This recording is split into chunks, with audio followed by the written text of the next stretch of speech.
जी, अखिल भारतीय विद्यार्थी परिषद की राष्ट्रीय मंत्री बहन शालिनी वर्मा जी, रमेश पटेल जी, धर्मेंद्र पटेल जी, हमारी पार्टी के काम के लिए इधर प्रवास करती है मालवीय दीदी, सम्मानित दर्शन सिंह चौधरी, गणमान्य नागरिक बंधुओं, कॉलेज में पढ़ाई प्रारंभ हो गई, लेकिन औपचारिक उद्घाटन करने का यह अवसर है और इसलिए मैं सभी इस विद्यालय के विद्यार्थियों को अपनी ओर से बधाई देता हूँ, शुभकामना देता हूँ। लंबे संघर्षों के बाद में जब कोई चीज मिलती है तो वहाँ उत्साह ज्यादा होता है और मुझे लगता है कि वनखेड़ी में भी इसी प्रकार का सभी लोगों में उत्साह है। बहन शालिनी वर्मा ने शिक्षा नीति को लेकर के काफी कुछ बातें कही है। मैं तो केवल एक बात कहना चाहता हूं कि जिस प्रकार से हमारे देश के शिक्षा के सिस्टम को, पद्धति को अंग्रेजों ने 1835 में बंद किया था, बर्बाद कर दिया था। अंग्रेजों के सर्वे में उस समय अपने देश में 7 लाख गुरुकुल होते थे, यानी 7 लाख विद्यालय होते थे। चीन के पास आज भी केवल 5 लाख विद्यालय हैं और भारत के पास 250 साल पहले 7 लाख गुरुकुल होते थे, 7 लाख विद्यालय होते थे। उसके बाद भी हमारे पूर्वजों के बारे में लिखा गया कि अशिक्षित थे। इस देश की साक्षरता दर अंग्रेजों के रिकॉर्ड के अनुसार 90% थी, फिर भी हमारे पूर्वजों को कहा गया कि अशिक्षित है। यानी हमको समझना पड़ेगा कि राष्ट्रीय शिक्षा नीति 2020 जो बनाई गई है, कितने व्यापक सोच और मंथन के बाद बनाई गई है। लोगों को अवसर मिला था 15 अगस्त 1947 को, देश की स्वतंत्रता के बाद में ही हमारी अपनी राष्ट्रीय शिक्षा नीति बनना चाहिए थी और जो मेघालय की शिक्षा पद्धति भारत पर थोपी गई थी, उसको उसी समय उसकी अंतिम विदाई अंग्रेजों के साथ में करनी चाहिए थी। दुर्भाग्य से वो नहीं किया। 70 साल तक इस देश ने वही शिक्षा नीति, और मुझे तो जो पढ़ रहा हूं तो ध्यान में आता है कि अंग्रेजों से भी ज्यादा खतरनाक इस देश को, सही इतिहास को गलत तथ्यों के साथ में भारत के बच्चों के सामने, समाज के सामने रखा गया और उसके पीछे भाव एक, हम अपना स्वत्व का भाव समाप्त करते हैं। और अंग्रेज तो चाहते थे कि देश के लोगों को गुलाम बना के रखना है, स्थायी रूप से गुलाम बना के रखना है और इसलिए देश की शिक्षा नीति ऐसी बनाना चाहिए कि केवल यस्सर कहने वाले लोग पैदा हो, देश के मालिक बन करके देश के नवनिर्माण का काम करते रहे, हमेशा राष्ट्र के लिए काम करते रहे। इस प्रकार के नौजवान शिक्षा के मंदिरों से बन नहीं पाए, इसलिए हमारे देश की शिक्षा को बर्बाद करने का काम अंग्रेजों ने किया था। लेकिन स्वतंत्रता के बाद तो हमारे लोगों का विचार करना चाहिए था कि हमारे देश की शिक्षा नीति क्या वो नहीं होना चाहिए जिस शिक्षा नीति के माध्यम से देश कभी विश्वगुरु कहलाता था। दुनिया के लोग भारत में शिक्षा ग्रहण करने आते थे, भारत ज्ञान का केंद्र था और केवल शिक्षा के क्षेत्र में नहीं तो दुनिया की पूरी आर्थिक व्यवस्था में जिस देश की सहभागिता 40-50% रही होगी, वो देश भी कभी गरीब नहीं रहा होगा। और इसलिए मैं कई बार कहता हूं, किसी ने कहा ईसा के 550 साल पहले, यानी कितने साल हो गए अभी, 2024 चल रहा है, 23 पूरे हुए, 2023 साल पूरे हो गए ईसा। उसके 550 साल पहले यानी 2570 साल के पहले भारत पर एक ईरान का लुटेरा आया, हकमनी नाम का, फिर उसका बेटा आया और तीसरा लुटेरा आया जिसको तो भारत के लोगों ने महान कह दिया, विश्व विजेता कह दिया। क्या भारत के लोगों को सही इतिहास भी नहीं पढ़ाने का काम 70 साल की सरकारों ने क्यों नहीं किया?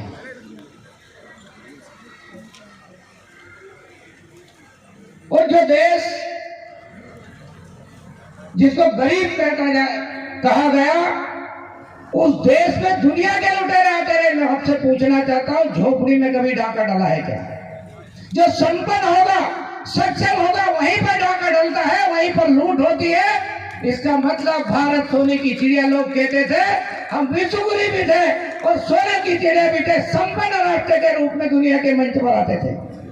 ऐसे देश को गलत इतिहास, गलत तथ्यों के साथ में पढ़ाने का काम 70 साल तक करते रहे। और इसलिए मैं उस जिसका हम सब लोग आज भी गर्व के साथ लोग उल्लेख करते हैं, विश्व विजेता जो लुटेरा आया, यूनान से चला,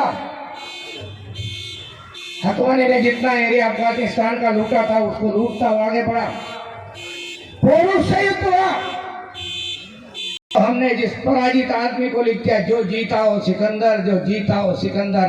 भारत में सिकंदर जीता नहीं है, पराजित होकर भागने वाला सिकंदर है। लेकिन भारत के इतिहास का हमारे को गलत इतिहास पढ़ाने का काम किया। 70 साल तक स्वतंत्र भारत की सरकारों ने भी गलत इतिहास पढ़ाने का काम किया गया। इसलिए मैं केवल बात कहना चाहता हूं कि भारत के लोगों को, अपने देश के लोगों पर अपनी उस पहचान को फिर से स्थापित करते हुए हम फिर वसुधैव कुटुंबकम का संदेश दे सकते हैं। ऐसा कर सकते हैं, हमारे पूर्वजों ने किया है। इतिहास के पन्नों में जो गलत बातें आज भी मेरे ख्याल से अभी भी पढ़ाते होंगे, वास्को डी गामा ने पढ़ा क्या? वास्को डी गामा को किसी बताओ, क्या बताओ बेटियों, बताओ कोई खड़ी होकर क्या क्या लिखा है? समुद्री मार्ग की खोज की। कुछ तो लोग ये कहते थे कि भारत की खोज की, जैसे वास्को डी गामा के पहले भारत था ही नहीं। वो कहते हैं ना, इधर कहावत है कि नहीं, कुएं की मेंढक की। कुएं में जो मेंढक होती है उसको समुद्र में या तालाब की मेंढक जब मिलती है तो उनको लगता है कि वो कुएं की मेंढक तो सोचती है नहीं है, समुद्र देखा नहीं, तालाब देखा नहीं बड़ा। ऐसा दुनिया के लोगों ने भारत को समझा नहीं। उनका तो काम था नहीं समझने का, उनका तो काम था गलत तथ्यों के साथ बोलने का। लेकिन भारत के बच्चों को गलत इतिहास क्यों पढ़ाया गया, गलत जानकारी क्यों दी गई, पाठ्यक्रमों में क्यों सम्मिलित किया गया? यदि वास्को डी गामा की अपनी आत्मकथा कोई हमारे वो इतिहासकार जो भारत के इतिहास को तोड़ मरोड़ कर पेश कर रहे हैं वो पढ़ लेते। वास्को डी गामा लिखता है अपने आत्मकथा में कि मेरे मन में जिज्ञासा हुई कि भारत चलना चाहिए, भारत देखना चाहिए, भारत की बहुत प्रसिद्धि है। क्योंकि उस समय भी जब भारत में वास्को डी गामा आया था, उस समय भी भारत के जहाज विश्व में सबसे ज्यादा प्रसिद्ध थे, सबसे सर्वश्रेष्ठ होते थे। और सागवान का व्यवसाय करने के लिए दुनिया के देशों में हमारे लोग समुद्री मार्ग से जाते थे। और वास्को डी गामा को भी भारत के एक व्यापारी ने ही जब उससे दूरभाषा के माध्यम से पूछा तो उसने कहा मेरे पीछे पीछे अपना रथ, अपना जहाज बढ़ा लो, मैं भारत ही जा रहा हूं, मैं भारत के रहने वाला हूं। यानी मार्ग दिखाने वाला भारत का था। इसका मतलब भारत के लोग दुनिया के साथ पहले से व्यापार करते थे। भारत के समुद्री मार्ग की खोज वास्को डी गामा ने नहीं की, लेकिन हमको गलत इतिहास पढ़ाया। कोलंबस ने अमेरिका की खोज की, भारत के विद्यार्थियों और कोलंबस से क्या संबंध है, क्यों जरूरत है पढ़ाने की? 1492 में कोलंबस निकला था तो भारत के लिए, लेकिन वो भटक गया तो अमेरिका चला गया। और अमेरिका में जाने के बाद में उसको लगा वहां का समाज प्रकृति पूजक है, सूर्य का उपासक है, और इसलिए उसने वहां के लोगों को रेड इंडियंस दे दिया। इतिहास के बच्चे समझते होंगे कि लिखा है कि नहीं लिखा, रेड इंडियंस दे दिया। उसी अमेरिका में भारत के लोग 11वीं शताब्दी में व्यापार करने गए, इसके प्रमाण है। और सूर्य का उपासक एक यहाँ का व्यापारी अमेरिका में 1127 में दिव्य भव्य सूर्य मंदिर का निर्माण करके आता है। अब मैं आपसे पूछता हूं कि 1127 पहले आएगा कि 1492 पहले आएगा? इतिहासकारों को भारत के सूर्य का निर्माण करने वाले, अमेरिका में सूर्य का निर्माण करने वाले कारीगर का नाम नहीं मालूम होगा, उस व्यापारी का नहीं मालूम होगा जो 11वीं शताब्दी में यहाँ पर व्यापार करने जाता था। लेकिन वो कोलंबस का हमारे बच्चों को गलत तथ्यों के साथ इतिहास पढ़ाने का काम चलता रहा, लगातार चलता रहा। ऐसे कई झूठे तथ्य हिंदुस्तान के इतिहास में, और ये इसलिए किया गया था कि भारत के लोगों में सत्य का भाव जागरण नहीं हो, भारत के लोग अपने पूर्वजों पर गर्व नहीं कर सके, भारत के लोग अपनी संस्कृति और अपनी विरासत पर गर्व नहीं कर सके। उन्हें तो होना तो ये चाहिए था कि अंग्रेज के इस देश से तो शिक्षा से गुलामी के सभी चिन्हों को हटाना था, देश की सेना की सभी स्थानों से गुलामी के चिन्ह हटाना था, देश की सड़कों से गुलामी के सभी चिन्ह हटाना था। और इतना ही नहीं, जिन लुटेरों ने भारत की सांस्कृतिक धरोहरों पर हमला किया, उन विरासतों को नष्ट करने का काम किया, उन स्थानों को भी मुक्त करा करके उनको वही गौरव प्रदान करना था जो जिस समय वो निर्माण पहले किए गए थे। और इसलिए 2020 जो राष्ट्रीय शिक्षा नीति है, बहुत व्यापक विचार विमर्श के बाद में फिर से भारत को अपने दर्शन के आधार पर, फिर से भारत को अपनी संस्कृति को आधार बनाते हुए हमारे अर्थतंत्र में, देश की व्यवस्थाओं में परंपरागत रूप से रिसर्च और शोध को महत्व देते हुए शिक्षा को आगे बढ़ाने का काम 2020 में नरेंद्र मोदी के नेतृत्व में राष्ट्रीय शिक्षा नीति लागू कर दी गई है।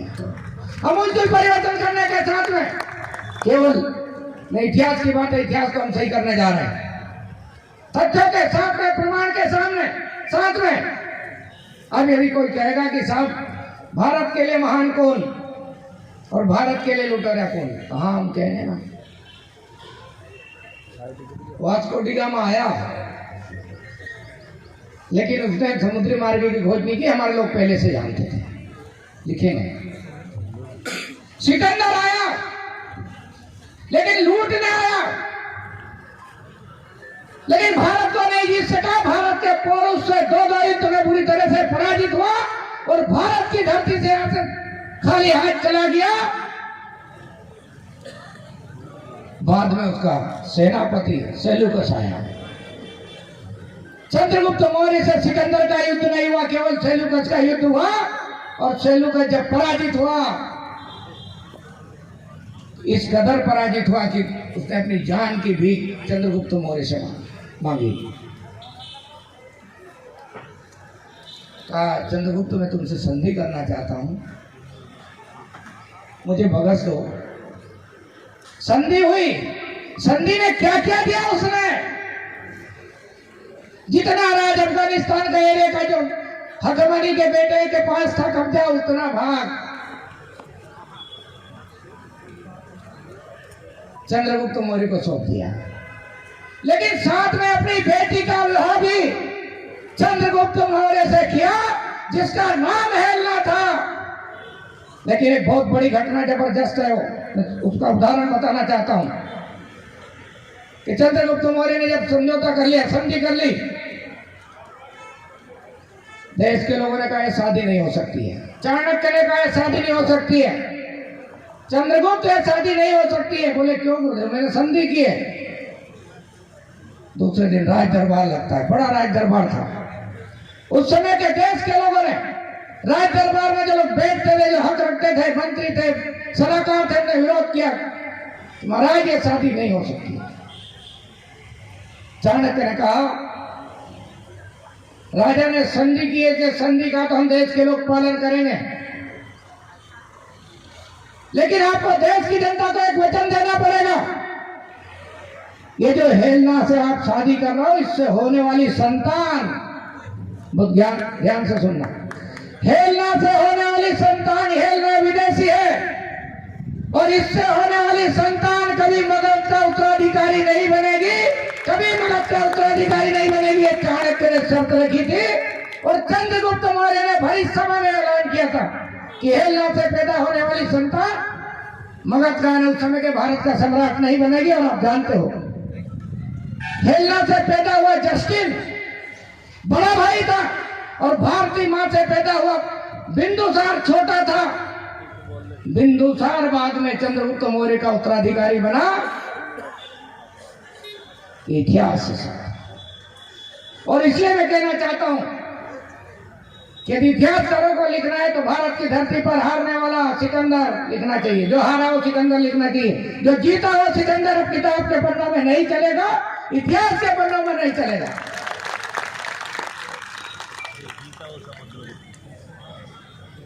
जिस देश पर किसी आक्रांता ने हमला किया, भारत की मिट्टी में पैदा लोग वीर उस आक्रांता से लड़े, युद्ध के मैदान में लड़े। उनका किताब के इतिहास के पन्नों में 4-4 चैप्टर दर्शा दिए गए, 4-4 चैप्टर दर्शा दिए गए। और इतना ही नहीं, जो चरित्र से हालत थी उनकी, को मीना बाजार लगाते थे, और भारत की सुंदर स्त्रियों के साथ में कपड़े बदल कर जो छल करते थे, उनको लिख दिया गया अकबर महान लिख दिया गया। महाराणा प्रताप को इतिहास के पन्नों में महान नहीं लिखा गया, देख लीजिए। इसलिए राष्ट्रीय शिक्षा नीति के बारे में आप समझ सकते हो, भारत के लोग 90% साक्षर थे, यानी हमारे पूर्वज निरक्षर नहीं थे, समझ लो। जो लोग कहते हैं कि निरक्षर थे, वो गलत जानकारी थी। निरक्षर इस कारण हुए, अंग्रेजों ने केवल अंग्रेजी में पढ़ने वाले स्कूल खोले, हमारे स्कूल बंद कर दिए। और इसलिए हमारे पास जो कुछ राजा महाराजा की संतानें पढ़ने जाती थी, उनको अंग्रेज बनाना, अंग्रेजी सिखाना, और बाकी समाज को चाहे संस्कृत जानता हो, चाहे मलयालम जानता हो, चाहे कन्नड़ जानता हो, चाहे गुजराती जानता हो, चाहे मराठी जानता हो, उन सबको अशिक्षित लिख दिया गया। और हमको आज तक पढ़ाते आए, क्योंकि जो देश में जब आए थे, जब 90% साक्षरता थे, अंग्रेज आए थे, और जब गए जब 20% लगभग वो सब 20% पर छोड़कर गए। आखिर में क्या? इसलिए हमको निरक्षर को कोई गुरु नहीं मानता, हम विश्वगुरु थे। इसका मतलब हमारा समाज 100% शिक्षित होता था।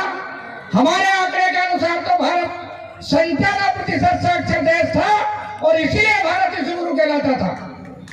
तो इसलिए मैं हाथ जोड़ के प्रार्थना करता हूं कि राष्ट्रीय शिक्षा नीति के परिप्रेक्ष्य में हम जो व्यापक बदलाव कर रहे हैं, कुछ बातें हमारे लोगों पर विश्वास, हमारे पूर्वजों पर विश्वास, हम जो कर रहे हैं उस पर विश्वास करते हुए भारत माता को सर्व शिखर पर पहुंचाने के लिए 2047 का विकसित भारत का जो संकल्प है देश का, हमारे देश के प्रधानमंत्री नरेंद्र मोदी जी उस अभियान को तेज गति दे रहे 2047, इसलिए कि हम आजादी का 100 साल जब पूर्ण करेंगे तब का भारत कैसा होगा।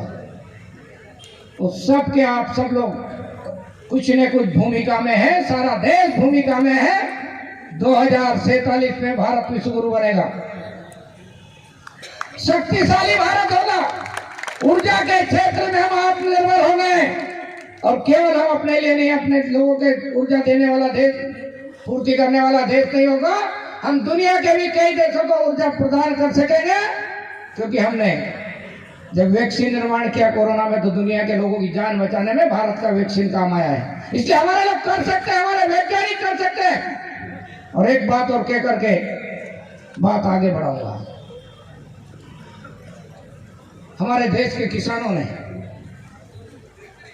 खाद्यान्न का भंडार भर दिया, कई बार अखबारों में पढ़ा होगा, 4-6 महीने पहले, चुनाव के 6 महीने पहले एक रिपोर्ट प्रकाशित हुई थी, किसी एनजीओ ने लिखा था अफगानिस्तान और पाकिस्तान से भी ज्यादा भूखमरी भारत में। क्या आपको विश्वास होता है कि भारत में भूखमरी है?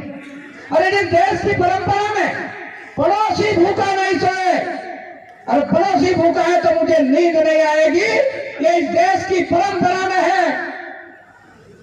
किसान अनाज पैदा करता है और यदि किसी को कोई संकट है खाद्यान्न का तो सरकार उन सबकी चिंता करने का काम करती है। 80 करोड़ लोगों को हम खाद्यान्न का लाभ देने का काम करते हैं, इसलिए भारत में कोई भूखा नहीं सोता है। और मैं गर्व के साथ आपके सामने कहता हूं कि देश के किसानों ने जो खाद्यान्न का भंडार भरा है, आपको गर्व करना होगा। 1 साल नहीं, 2 साल नहीं, कई सालों तक यदि पूरे देश में अकाल पड़ जाए तब भी हमारे पास खाद्यान्न का भंडार है, हम भरपूर व्यवस्था कर सकते हैं। लेकिन 2047 में क्या केवल हमारे देश के लोगों का पेट भरने वाला देश बना के रखेंगे क्या? 2047 में हम जिस प्रकार मैंने कहा ऊर्जा, जिस प्रकार मैंने कहा शिक्षा, उसी प्रकार में मैं अपने किसानों के सामर्थ्य पर, विश्वास पर, परिश्रम पर विश्वास करते एक बात कहना चाहता हूं कि 2047 में भारत केवल अपने देश के लोगों की भूख मिटाने वाला देश नहीं, तो दुनिया के लोगों की भी भूख मिटाने का सामर्थ्य रखने वाला देश बनेगा। दुनिया का भी भूख मिटाने वाला देश बन के जाएगा। क्यों? लोग कहेंगे कैसे हो सकता? मैं कहता हो सकता। और इसलिए कह रहा हूं कि 22 जनवरी का दिन भारत के इतिहास में नहीं तो दुनिया के इतिहास में स्वर्णिम अक्षर में लिखा जाने वाला दिन होगा, जब भारत के लोगों ने अपने प्रभु श्री राम को अपने जन्म स्थान पर फिर से स्थापित करते हुए अपनी आंखों के सामने देखा है। तो राम राज्य के जो हमने कहानी किस्से सुने हैं, उन पर विश्वास होता है कि जब राम, भरत, लक्ष्मण, शत्रुघ्न चारों के नामकरण हो रहे थे, राज दरबार लगा था दशरथ जी के दरबार में, सब माताएं बैठी थी, बड़े ज्योतिषी लोग बैठे थे, पंडित लोग बैठे थे, राम के बारे में कहते जा रहे थे क्या हो गए, लक्ष्मण जी के बारे में कहते जा रहे थे क्या